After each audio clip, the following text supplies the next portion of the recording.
Hujambo, ni kukaribisha kwa mara nyingine kuifuatilia Dems Media na kusogezea taarifa ya habari ya mchana wa leo. Mimi jina langu ni Abdul Juma. Tuangazia huko katika nchi ya Jamhuri ya Kidemokrasia ya Kongo. Hali ya wasiwasi na taharuki inaendelea kutawala mji wa Uvira uliopo mashariki mwa Jamhuri ya Kidemokrasia ya Kongo, mpakani na nchi ya Burundi, kufuatia kusikika kwa milipuko ya risasi na mabomu mazito katika vilima vinavyozunguka mji huo. Kwa mujibu wa taarifa za jamii ya kiraia, milio ya risasi na milipuko ilisikika kwa nyakati tofauti, huku tukio jingine la mashambulizi ya silaha likiripotiwa katika eneo la Kavimvira lililopo karibu na mji wa Uvira.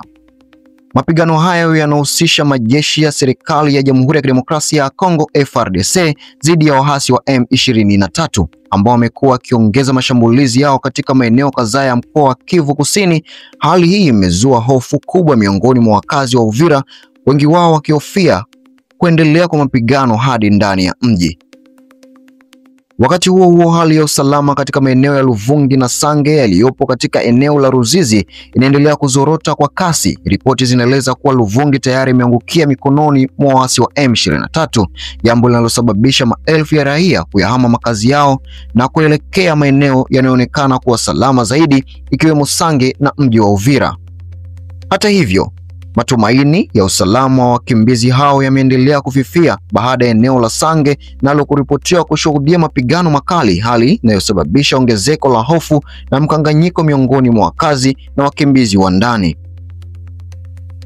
Kutokana na kuendelea kwa mapigano, hali ya kibinadamu imezidi kuwa mbaya, huku wakazi wakikosa huduma muhimu kama chakula, maji safi, huduma za afya na makazi salama. Taasisi kadhaa za kibinadamu zimeeleza ugumu wa kufikisha misaada kutokana na hali tete ya usalama na kufungwa kwa baadhi ya barabara muhimu. Jamii ya kiraia ya Uvira imetoa wito kwa serikali ya mkoa wa Kivu Kusini na serikali ya Kinshasa kuchukua hatua za haraka kuhakikisha ulinzi wa raia, kurejesha usalama na kuruhusu upatikanaji wa msaada wa kibinadamu kwa waathirika wa mapigano. Hadi sasa hali bado ni ya tahadhari kubwa, huku wakazi wa Uvira na maeneo ya jirani wakiendelea kufuatilia kwa karibu mwenendo wa mapigano na mustakabali wa usalama wao. Na hapa ndio mwisho wa taarifa ya habari ya mchana wa leo. Mimi jina langu ni Abdul Juma na hii ni Dems Media. Nikuombe kusubscribe channel yetu kama bado hujajiunga na maelfu ya watu ambao wametuamini. Tukutane kwa wakati mwingine kunako majaliwa Mwenyezi Mungu. Bye bye.